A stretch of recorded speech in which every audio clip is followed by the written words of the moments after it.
చాలా రోజుల తర్వాత నైట్ రొటీన్ వ్లాగ్. ఏం తిన్నారో కామెంట్ చేయండి. నేనైతే పాలకూర చపాతీ, మార్నింగ్ చేసిన ఆలూ ఫ్రై, ఇంకా క్యాబేజీ పప్పు కూడా మిగిలింది. వాటిలోకి కాంబినేషన్గా ఈ పాలకూర చపాతీ చేశాను.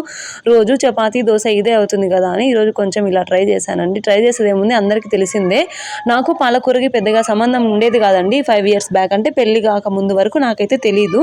అంటే మా అమ్మ వాళ్ళ ఊర్లో అని కాదు, మా అమ్మ వాళ్ళ ఇంట్లో మొత్తం కంబైన్డ్ ఫ్యామిలీ కదా, మా జేజీ అందరం ఉండేవాళ్ళం కదా.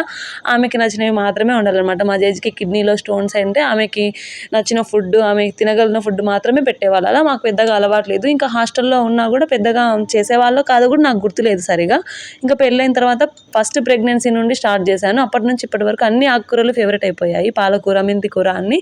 మా పిల్లలు ఏంటో స్టైల్గా స్పెట్స్ పెట్టుకున్నారు అనుకుంటున్నారా, వాళ్ళ డాడీ లెన్స్ కార్ట్లో స్పెట్స్ ఆర్డర్ పెట్టుకున్నారు. వాటికి ఫ్రీగా పిల్లలకి చెరో జత వచ్చాయన్నమాట. అది సంగతి.